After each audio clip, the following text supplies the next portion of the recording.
everybody to Tea Time episode 14. My name is James Hutchison. Excited to be back with you for another episode. I'm with Coach Adrienne as always. Welcome. Thank you.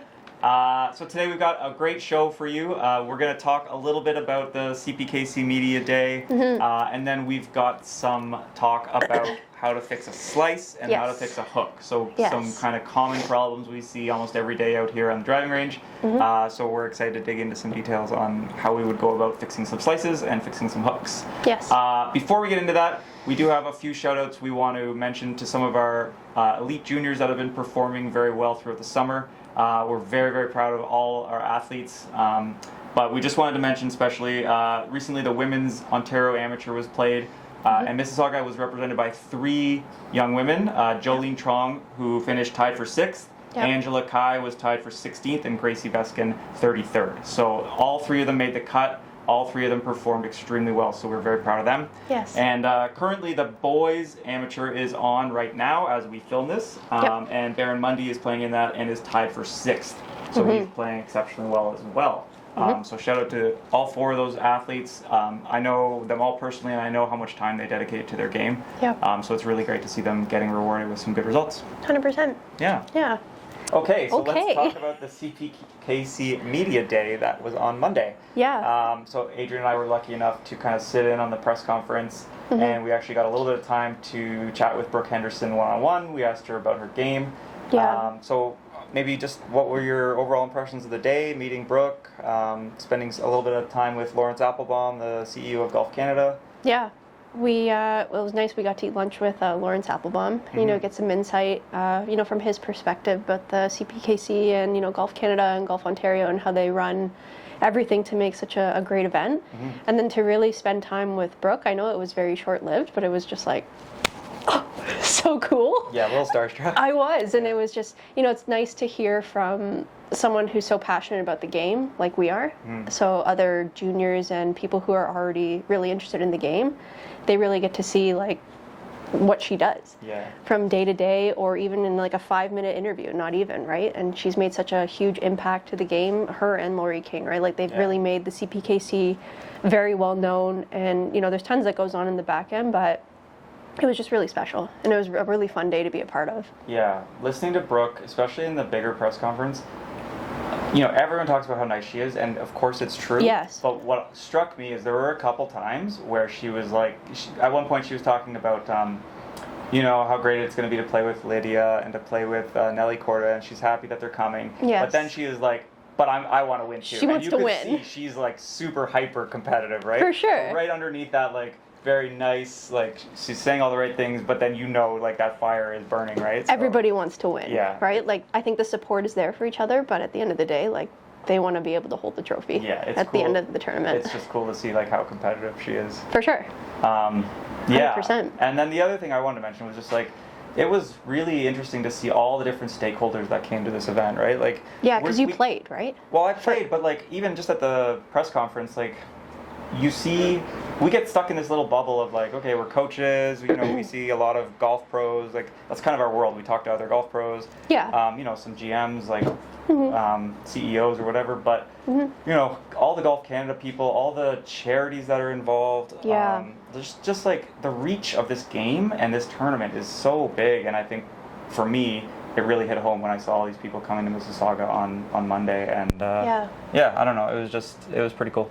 I agree. It'll be really nice to see how many people attend the event as well. I mean, volunteers, staff, like, and everyone else, like the general public. Like, I'm really excited to see how many people actually show and really show support for this Open, because it's truly something really special.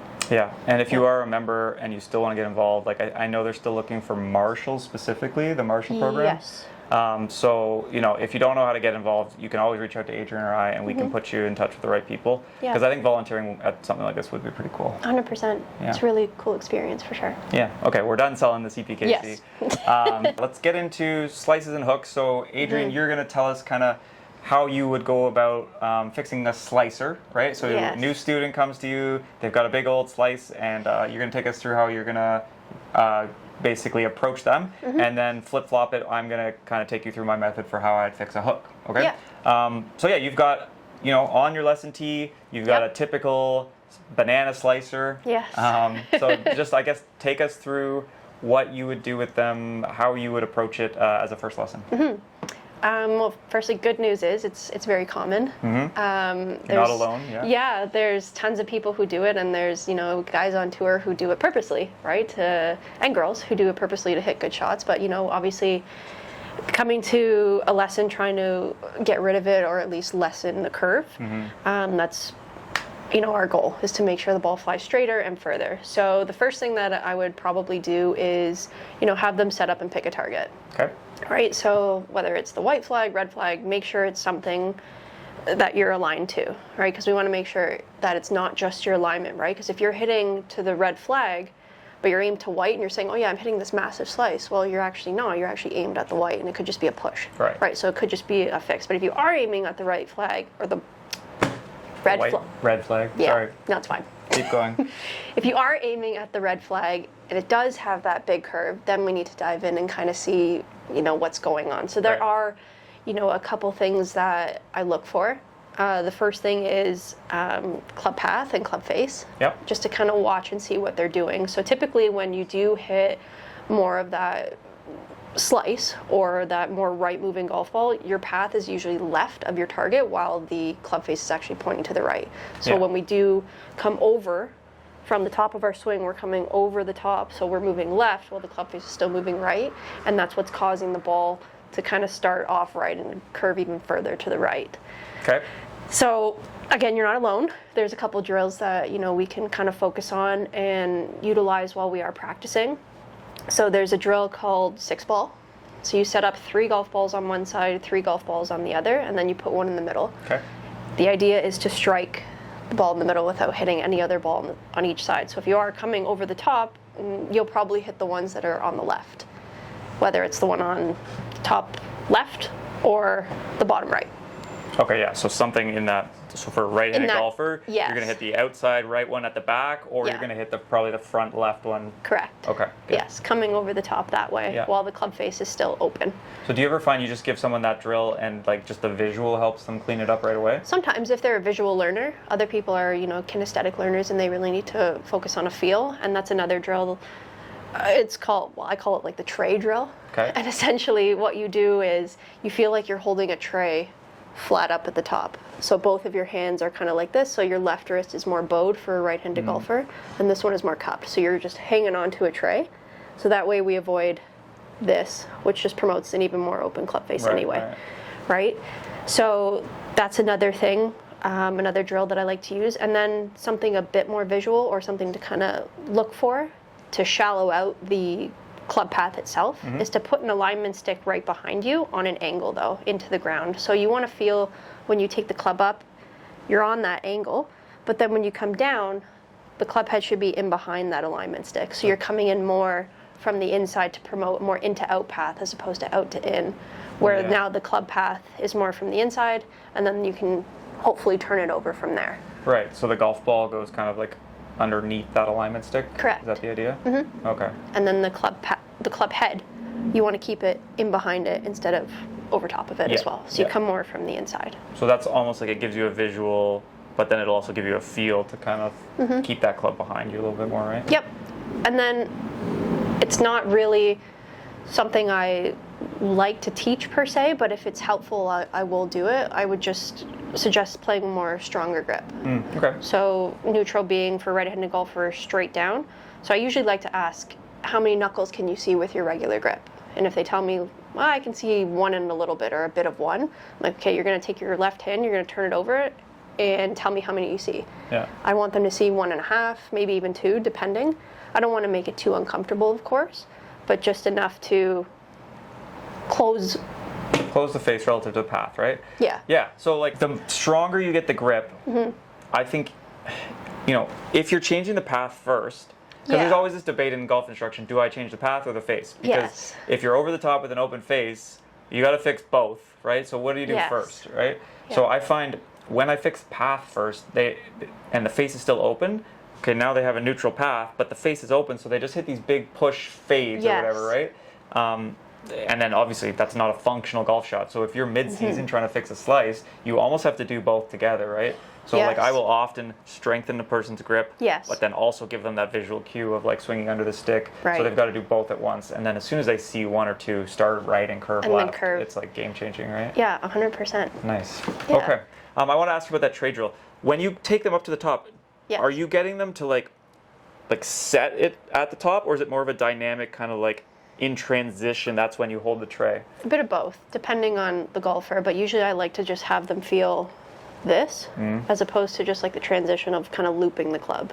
I would want them to kind of get up to the top and then feel this first. Then it would be a transitional thing. So there's like this falling motion. Yeah, your right hand is just kind of falling down this way. Yeah. And the club is, like the weight of the head will just pull the club down.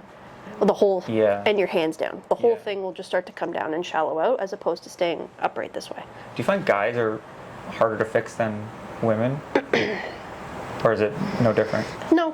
Because I often think like guys, I don't know if it's like just an ego thing, but guys want to hit it harder, and For so they sure. tend to come over the top more because they just They just chuck wanna their arms at hit it. because their arms are what moves fastest initially, right? But For then by sure. the time the club gets to the ball, it's moving actually slower. Yeah. I think the fluidity of golf swings from men to women, I think women have, a more fluid, more smooth swing. So in some cases, yes, it can be easier to kind of get them to feel certain things because the speed isn't quite there. But if you have a female golfer who likes to swing fast and they come from, let's say, a baseball background and all they want to do is this, Yeah. it's still difficult Still at the end of the day, difficult, right? yeah. So as long as you can find something, right? Whether it's kinesthetic, visual, anything. Yeah. As long as you can have them feel this sensation and change the club path, that's the biggest thing. Yeah. In addition to those, like task-based works for me a lot. So I'll stick an alignment stick on their target line, maybe Yes. like 15 feet out in front of them, and I'll just say start it to the right of that, right? And oftentimes Right. people can do it, and it'll often kind of fade from there and not go to where they want. But then it's a matter of kind of fixing the face with Right. maybe a grip change With or the- maybe wrist angles or whatever, Yeah. and then they can start starting it right and curving it left, which Right. is obviously the opposite of what they were doing. Yes. Right? And just like so everyone knows, we're talking about right-handed golfers here. If you're a Yes. lefty, you're going to have to reverse all the language. Sorry. Yeah.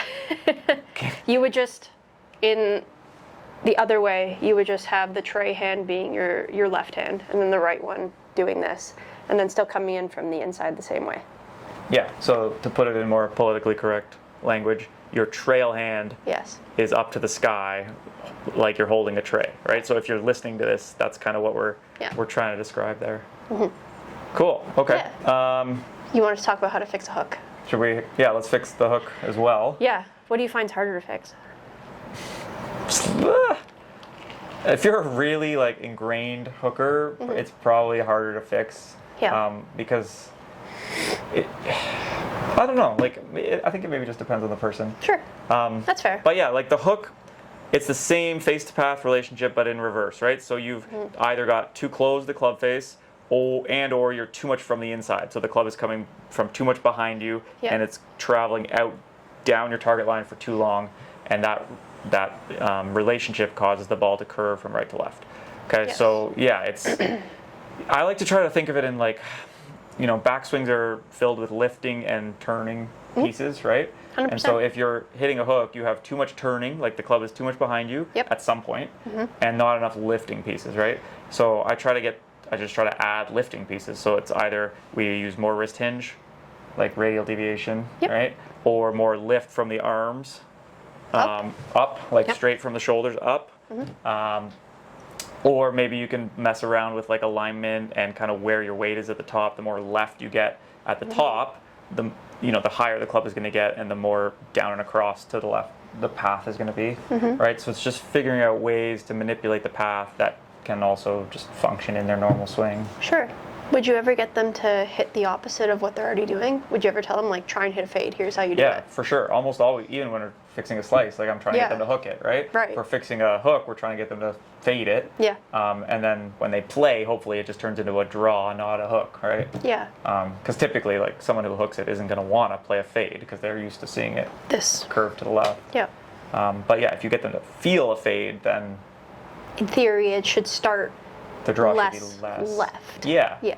So, yeah, like doing whatever we can to get the club higher and to get the path more left As opposed to the inside.